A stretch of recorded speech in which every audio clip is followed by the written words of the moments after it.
America ঠিকই ইরানের বেসামরিক বিভিন্ন স্থাপনায় হামলা চালিয়েছে। তার ভিতরে বেশ কয়েকটি ব্রিজ, রেল স্টেশন, বিমানবন্দর, এমনকি হাসপাতালের কাছেও হামলা চালিয়েছে। মার্কিন হামলায় গত রাতে অন্তত 8 জন বেসামরিক ইরানি নাগরিক নিহত এবং কয়েকশো আহত হয়েছে।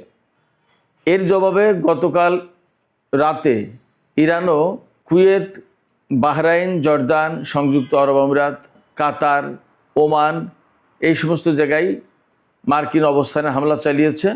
এর ভিতরে বাহরাইনে মার্কিন সামরিক অবস্থানে একদম গুঁড়িয়ে দিয়েছে। সেখানে বলা হয়েছে যে ঘাঁটি আগে ছিল না, এই রকম একটা অবস্থা তৈরি করে ফেলেছে। এদিকে সবচেয়ে বড় ঘটনা ঘটেছে সিরিয়ায়। সিরিয়ার আল তানফ এলাকা, ইরাক সীমান্তে, সেখানে মার্কিন সামরিক ঘাঁটি আছে, সেই জায়গায় হামলা চালিয়েছে ইরান। তার মানে মধ্যপ্রাচ্যের যুদ্ধের বিস্তৃতি কিন্তু আরও বেশি ছড়িয়ে পড়ল। এপাশে ইরাকের প্রতিরোধকামী যোদ্ধারা মার্কিন প্রেসিডেন্ট ডোনাল্ড ট্রাম্পের মাথার দাম ঘোষণা করেছে $1 কোটি, অর্থাৎ তাকে হত্যা করতে পারলে নাকি তারা $1 কোটি পুরস্কার দেবে। অন্যদিকে আরেকটি উদ্বেগজনক খবর আছে। পাকিস্তান নাকি ইরান সরকারকে জানিয়েছে ইরান যদি সৌদি আরবের উপর হামলা করে তাহলে পাকিস্তান এই যুদ্ধে জড়িয়ে যাবে। ব্যাপারটা যদি তাই হয় তাহলে কিন্তু অনেক সমীকরণ বদলে যাবে, অনেক ঘটনা পাল্টে যাবে। মধ্যপ্রাচ্যের যে পরিস্থিতি তাতে পাকিস্তান জড়িয়ে যাচ্ছে কিনা সেই প্রশ্ন তুলেছিলাম আমি গত 2 দিন আগের একটা ভিডিওতে সম্ভবত।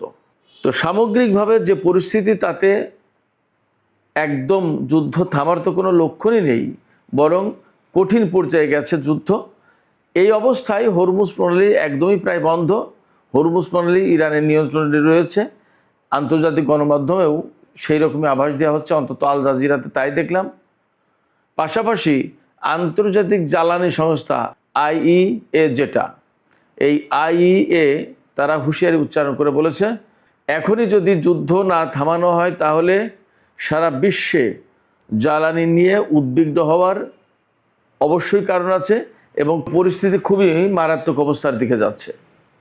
সুপ্রিয় দর্শক, ইরান আমেরিকার মধ্যকারের যুদ্ধ, মধ্যপ্রাচ্যের বর্তমান পরিস্থিতি এবং পাকিস্তানের সম্ভাব্য জড়িয়ে পড়ার যে ভাইরাল খবর, এরপরে জ্বালানি পরিস্থিতি, এই সমস্ত সব কিছু নিয়ে এখনকার এই ভিডিওতে আমি বিস্তারিত আলোচনা করার চেষ্টা করব। আশা করি আপনারা শেষ পর্যন্ত সঙ্গে থাকবেন। আর ভিডিও ভালো লাগলে লাইক, কমেন্ট, শেয়ার করবেন এবং চ্যানেলটি সাবস্ক্রাইব করে সাথেই থাকবেন। দর্শক, চলুন বিস্তারিত আলোচনা করা যাক। আমেরিকা বলেছিল, মার্কিন প্রেসিডেন্ট বিশেষ করে ডোনাল্ড ট্রাম্প, তিনি বলেছিলেন যে ইরানের সেতু এবং বিদ্যুৎ কেন্দ্র সহ বেসামরিক অবকাঠামোতে হামলা চালাতে পারেন। ঠিকই মার্কিন সেনারা গত রাত থেকে সে কাজটা করাই শুরু করেছে। এর আগেও যদিও মার্কিন সেনারা ভেতরে ভেতরে এই কাজটা করছিল, কারণ সারা বিশ্বের যত জায়গায় সামরিক অভিযান চালায় বা আগ্রাসন চালায় বা যাই বলি, যুদ্ধ করে আমেরিকা, সেখানে বেসামরিক জনগণ এবং বেসামরিক অবস্থান ব্যাপকভাবে ধ্বংস করে, বেসামরিক অবকাঠামো এবং বেসামরিক স্থাপনা ধ্বংস করে, তাতে কোনো সন্দেহ নেই। ইসরায়েল এবং আমেরিকার একেবারে যুদ্ধের বৈশিষ্ট্য এটা যে বেসামরিক জনগণের উপর ব্যাপকভাবে হামলা করা এবং হাসপাতাল, শিক্ষা প্রতিষ্ঠান, কোনো কিছু বাদ যায় না। আমরা ইরান যুদ্ধেও সেটা দেখেছি, এখনও দেখছি। গত রাতে আমেরিকা ইরানের বেশ কয়েকটা ব্রিজের উপর হামলা করেছে এবং ব্রিজের উপর হামলা করার কারণে অন্তত 8 জন বেসামরিক নাগরিক নিহত হয়েছে এবং বহু মানুষ আহত হয়েছে। এছাড়া ইরানের অন্তত একটি রেল স্টেশন, বিমানবন্দর এবং গতকাল দিনের বেলায় সম্ভবত ইরানের একটি ক্যান্সার হাসপাতাল, শিশুদের ক্যান্সার হাসপাতাল, সেই হাসপাতালের কাছাকাছি হামলা চালিয়েছে, যার প্রেক্ষাপটে সেই হাসপাতাল থেকে ক্যান্সার রোগীদেরকে অন্য জায়গায় সরিয়ে নিতে বাধ্য হয়েছে তাৎক্ষণিকভাবে। আমেরিকা এইভাবে হামলা চালিয়েছে ইরানের উপরে, আমরা খবর থেকে যা দেখতে পাচ্ছি।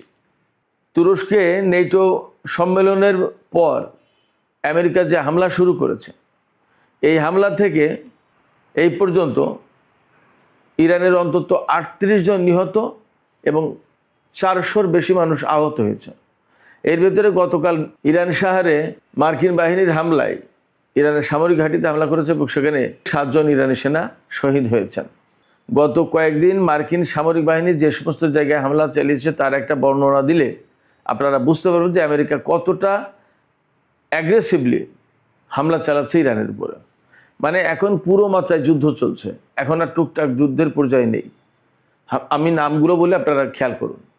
ইরানের বন্দর আব্বাস, চবাহার, বুশেহের, আহবাজ, ইরান শাহর, কোনারাক, জাস্ক, সিরিক, কেশম, ইরান শাহর, আবু মুসা দ্বীপ, খার্গ দ্বীপ, গ্রেটার তুম্ব আইল্যান্ড, সিরাজ, খুদ্রমাবাদ, সেমনান, উর্মিয়া এবং হামেদান, এই সমস্ত শহরে দ্বীপে হামলা চালিয়েছে। এই শহরগুলো প্রায় সবই ইরানের দক্ষিণাঞ্চলীয় এলাকাতে, উপকূলভাগ এবং দক্ষিণাঞ্চলীয় এলাকাতে, দক্ষিণ পশ্চিমাঞ্চল, দক্ষিণ পূর্বাঞ্চল, এই সমস্ত এলাকায় অবস্থিত। তো গতকাল রাতে যখন ব্রিজে এবং বিমানবন্দরে, রেল স্টেশনে হামলা চালিয়েছে, তখন ডোনাল্ড ট্রাম্প তার ঘোষণা বাস্তবায়ন করেছেন, এটাই বলা যায়, বেসামরিক অবকাঠামো লক্ষ্য করে হামলা। এর প্রতিবাদে ইরান দুটো কাজ করেছে। একটা হচ্ছে জাতিসংঘে নিযুক্ত ইরানের স্থায়ী প্রতিনিধি আমির সাইদ ইরাভানি, তিনি জাতিসংঘ মহাসচিবের কাছে একটি চিঠি দিয়েছেন। এই চিঠিতে তিনি আমেরিকার হামলার নিন্দা জানিয়েছেন। পাশাপাশি তিনি বলেছেন আমেরিকা যে এই সমস্ত সেতু, রেল স্টেশন, বিমানবন্দর বা হাসপাতালের ধারে কাছে এইরকম বিভিন্ন বেসামরিক স্থাপনা লক্ষ্য করে হামলা চালাচ্ছে, এটা সম্পূর্ণ যুদ্ধ অপরাধ, এই অভিযোগ তিনি করেছেন। আর যে কাজটা ইরান করেছে সেটি হচ্ছে যে সামরিক উপায়ে জবাব দিয়েছে।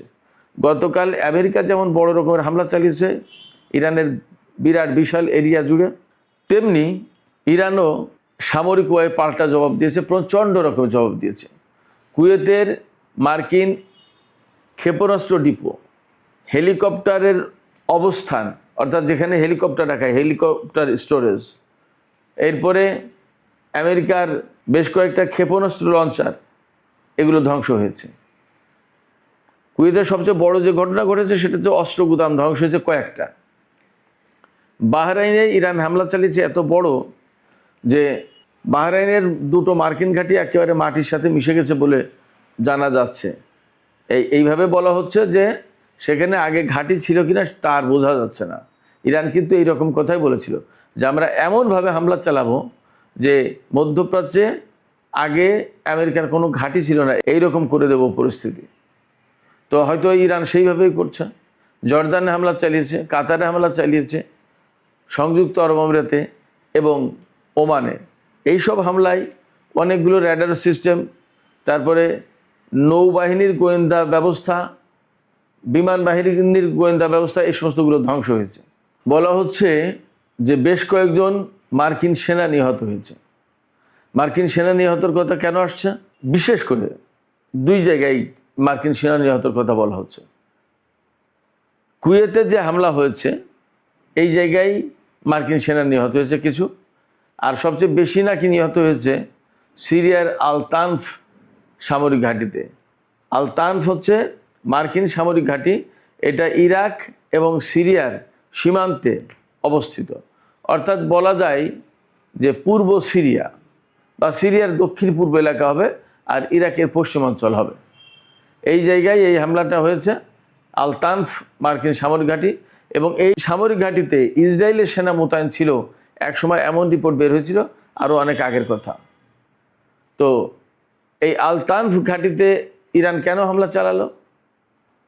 বলা হচ্ছে এই আল তানফ ঘাঁটি থেকে আমেরিকা ইরানের উপর হামলা চালিয়েছে। তো ব্যাপারটা যদি তাই হয় তাহলে ইরান ডেফিনেটলি হামলার উৎসস্থল খুঁজে বের করেছে যে কোথা থেকে এই হামলা হলো, এবং সেই জায়গায় পাল্টা হামলা চালিয়েছে। বলা হচ্ছে আল তানফ ঘাঁটিতে হামলার কারণে বেশ কয়েকজন মার্কিন সেনা নিহত হয়েছে। শুধু নিহত না, কয়েকজন আহত হয়েছে, তার মানে হতাহতের ঘটনা ঘটেছে। তো সামগ্রিকভাবে মধ্যপ্রাচ্যের যে যুদ্ধ চলছে আমেরিকা এবং ইরানের ভেতরে, সেই যুদ্ধ ক্রমেই বড় আকার ধারণ করছে এবং এখন সিরিয়ার আল তানফ ঘাঁটিতে হামলা চালানোর কারণে এই যুদ্ধ কিন্তু আরও আঞ্চলিক পর্যায়ে বৃহত্তর অঙ্গনে ছড়িয়ে পড়ল। এই জায়গা থেকে ইরান আঞ্চলিক দেশগুলোর প্রতি একটা আহ্বান জানিয়েছে। ইরানের সশস্ত্র বাহিনীর মুখপাত্র ব্রিগেডিয়ার জেনারেল আবুল ফাজল শেকারচি তিনি বলেছেন এই মধ্যপ্রাচ্য অঞ্চলে মার্কিন সামরিক বাহিনীর উপস্থিতির কারণেই নিরাপত্তাহীনতার সৃষ্টি হয়েছে এবং অস্থিতিশীলতার সৃষ্টি হয়েছে। মার্কিন বাহিনীকে যদি এখান থেকে সরিয়ে দেওয়া যায়, প্রত্যাহার করার ব্যবস্থা করা যায়, তাহলেই শুধুমাত্র মধ্যপ্রাচ্যে শান্তি আসবে, স্থিতিশীলতা ফিরে আসবে। এবং মধ্যপ্রাচ্যের স্থিতিশীলতা ফিরিয়ে আনা, শান্তি ফিরিয়ে আনা, এমনকি হরমুজ প্রণালীর নিরাপত্তা নিশ্চিত করার জন্য আবুল ফাজল শেখারসি, যিনি ইরানের সশস্ত্র বাহিনীর মুখপাত্র, তিনি মধ্যপ্রাচ্যের বা বিশেষ করে উপসাগরীয় অঞ্চলের আরব দেশগুলোর প্রতি আহ্বান জানিয়েছেন সহযোগিতা করার জন্য। আসুন ইরানের সাথে সহযোগিতা করুন, আমরা মার্কিন সামরিক বাহিনীকে মধ্যপ্রাচ্য থেকে তাড়িয়ে দিই। এদিকে আরেকটি কথা বলি, মধ্যপ্রাচ্যের পরিস্থিতি যখন এই রকম খুবই উত্তপ্ত, আপনারা বুঝতে পেরেছেন, যুদ্ধ কিন্তু ক্রমে ছড়িয়ে পড়ছে, তখন নানামুখী খবর পাচ্ছি আমরা। একবার আমরা দেখছি ইয়েমেনের সাথে সৌদি আরবের ছোটোখাটো সংঘর্ষ, ইয়েমেনের পক্ষ থেকে হুমকি, সৌদি আরবের পক্ষ থেকে হুমকি। আবার গতকাল সৌদি পররাষ্ট্রমন্ত্রী প্রিন্স ফয়সাল বিন ফারহান বক্তব্য দিলেন যে আমরা আর আমেরিকার নিরাপত্তার উপর নির্ভর করব না। আবার এখন শোনা যাচ্ছে ইরান যদি সৌদি আরবের উপর হামলা চালায় তাহলে পাকিস্তান এই যুদ্ধে জড়িয়ে পড়বে। এইভাবে নাকি পাকিস্তান সরকার ইরান সরকারকে মেসেজ দিয়েছে। এখন পাকিস্তান হয়তো জড়িয়ে যেতে বাধ্যই, কেন যেহেতু তার সাথে সৌদি আরবের চুক্তি ছিল। কিন্তু পাকিস্তান যদি এই যুদ্ধে কোনো কারণে জড়িয়ে পড়ে, তাহলে সে যে একটা সুনাম সুখ্যাতি অর্জন করেছিল ইরান আমেরিকার মধ্যকার যুদ্ধবিরতির ব্যাপারে চেষ্টা প্রচেষ্টা চালিয়ে কূটনৈতিক উদ্যোগ নিয়ে, সেই সুনাম সুখ্যাতি কিন্তু একদম পুরোপুরি সব ধ্বংস হয়ে যাবে। এটা গেল এক। দুই হচ্ছে, তাহলে পাকিস্তান কি করতে পারে? পাকিস্তান এখানেও কূটনীতির আশ্রয় নিতে পারে, ইরান এবং সৌদি আরবের মধ্যে যে গ্যাপ আছে সে ব্যাপারে দুতিয়ালি করতে পারে, দুই দেশের সঙ্গে কথা বলতে পারে, এবং সবচেয়ে বড় যেটা, সেটা হচ্ছে আন্তর্জাতিক অঙ্গনে সে তৎপরতা চালিয়ে আমেরিকাকে ইসলামাবাদ সমঝোতায় ফিরে আনার চেষ্টা করতে পারে। এটাই পাকিস্তানের সবচেয়ে বড় কাজ হবে, এটাই উচিত হবে তাদের। তারা যদি যুদ্ধে জড়িয়ে পড়ে তাহলে আরও ভয়ঙ্করভাবে ভ্রাতৃঘাতী এবং দুই প্রতিবেশীর মধ্যে যুদ্ধ শুরু হবে, সেটা আরও বেশি খারাপ পরিস্থিতি তৈরি করবে। তখন কিন্তু অনেক সমীকরণ বদলে যাবে। এই জায়গায় ইরানকে প্রয়োজনে কূটনৈতিক বার্তা দিক পাকিস্তানের প্রতিনিধি পাঠাক সরকার ইরানে, সৌদি আরবের সাথে আলোচনা করুক, প্রয়োজনে দুই দেশকে নিয়ে বসুক, এভাবে কাজ করুক। কিন্তু পাকিস্তান যদি জড়িয়ে যায় তাহলে সেটা ভয়াবহ খারাপ পরিণতি ডেকে আনবে। এদিকে আরেকটা ছোট্ট খবর বলে আমি শেষ করি, ট্রাম্প প্রসঙ্গ। ইরাকের প্রতিরোধকামী যোদ্ধারা ডোনাল্ড ট্রাম্পের মাথার দাম ঘোষণা করেছে $1 কোটি। তারা বলেছে ডোনাল্ড ট্রাম্পকে যে হত্যা করতে পারবে তাকে $1 কোটি পুরস্কার দেওয়া হবে, যে বা যারা। এই কথাও কিন্তু সামাজিক যোগাযোগ মাধ্যমে ছড়িয়ে পড়েছে, ভাইরাল হয়েছে। এপাশে ডোনাল্ড ট্রাম্প গতকাল একটা কথা দাবি করেছিলেন। তিনি বলেছেন যে ইরানের কারাগারে আটক এক বন্দীকে ইরান মুক্তি দিয়েছে এবং তারা আমেরিকার সাথে এখন চুক্তি চাই, তারা আমেরিকার সাথে আলোচনায় বসার জন্য পাগল হয়ে গেছে। ইরানের পক্ষ থেকে জবাবে বলা হয়েছে যে এই ধরনের কোনো বন্দীকে মুক্তি দেওয়া হয়নি, একদম সম্পূর্ণ ফলস ক্লেম, মিথ্যা দাবি। এছাড়া ইরানের প্রেস টিভিও একই কথা বলেছে। আমরা জানি না, তবে একটা কথা বলি যে ডোনাল্ড ট্রাম্পের অনেক কথা কিন্তু অসত্য বলে প্রমাণিত হয়। এটা শুধু আমি বলছি না বা ইরানি গণমাধ্যম বলছে না, এটা খোদ মার্কিন গণমাধ্যমও বলে। এমনকি কখনো কখনো মার্কিন গণমাধ্যমে এমন খবরও বের হয়েছে যে ডোনাল্ড ট্রাম্প এক সপ্তাহে বা গত 24 ঘন্টায় বা গত 48 ঘন্টায় কয়টা মিথ্যা কথা বলেছেন এবং কি কি মিথ্যা কথা বলেছেন তার ফিরিস্তি দিয়ে খবর প্রকাশ হয়। সিএনএনের মতো গণমাধ্যমে এমন খবর আসে। তাহলে ডোনাল্ড ট্রাম্পের অবস্থাটা কি বোঝেন? এই ডোনাল্ড ট্রাম্প এবং তার প্রশাসন এখন ইরানের সাথে যুদ্ধ করতে এসে এমন গেঁড়াকলে পড়েছে যে গত বছরের চেয়ে এবছরের বাজেট প্রায় ডাবল করতে হচ্ছে। $1.5 ট্রিলিয়ন সামরিক বাজেট চেয়েছে ডোনাল্ড ট্রাম্প। এই ব্যাপারে মিট রমনি, একসময় মার্কিন নির্বাচনের দৌড়ে ছিলেন মিট রমনি, তিনি একটা বক্তব্য দিয়েছেন। তিনি বলেছেন ডোনাল্ড ট্রাম্প তো প্রেসিডেন্ট, আমি আর সামনে প্রেসিডেন্ট নির্বাচন করব না। তার ডোনাল্ড ট্রাম্প যেই কথা বলছেন, যুদ্ধ করে হরমুজ প্রণালী খুলতে হবে, এই জন্য বিরাট বিশাল বাজেট লাগবে। তিনি বলেছেন আরে ভাই, হরমুজ প্রণালী তো যুদ্ধের আগে খোলা ছিল, তুমি যুদ্ধ করতে গেলে কেন? এবং হরমুজ প্রণালী বন্ধ হলো কেন? এবং এখন তার জন্য বাজেট দিতে হবে কেন? আমেরিকার জনগণের ট্যাক্সের পয়সা সেখানে কেন খরচ করতে হবে? মিট রমনি বলেছেন, খুব বিখ্যাত মানুষ, তিনি প্রেসিডেন্ট নির্বাচনে প্রতিদ্বন্দ্বিতা করেছিলেন এক সময়।